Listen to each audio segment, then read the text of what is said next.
Another affordable pangmasa finds nga kananan diri sa Cebu. Mao ni ang XL Taiwanese chicken. Excited di ko kay dagko tag 119 pesos lang. Grabe sila kabarato nga ilang sisig kay tag 79 pesos lang with rice na ug nabagid sila chicken poppers nga tag 69 pesos with rice na gihapon na. The first time na mo nakatilaw gyud aning extra large chicken is adto gyud sa Taiwan. Ug ang nindot pag yun kay, pwede ka makapili kung spicy o non-spicy. Walay additional 1 to sawa ang spicy, especially sa katong hilig yun og spicy. Parehan ako na matagbaw gyud mo ani. So mao ni ilang menu guys, they have the a la carte nga extra large chicken tag 119 pesos. Kung ganahan ka with rice, tag 129 pesos lang. They also have this popper bucket nga tag 149 pesos and the sisig nga wala jud siya rice puro ra sisig ug naray egg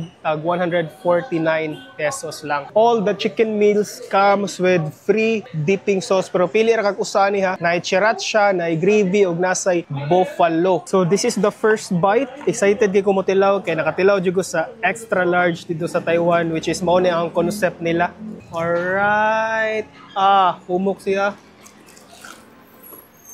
Similar siya sa natilawan mo sa Taiwan, but di lang kay siya ingana gyud kabagga gyud no. It's flavorful, it's aromatic, mataste gyud nimo ang mga spices nga ilang gipamutang. And this is their poppers. Actually same ra man gyud tanan ang flavor sa ilang chicken. Naglahi lang sa style pagkaluto sad no. And try na to ilang gravy.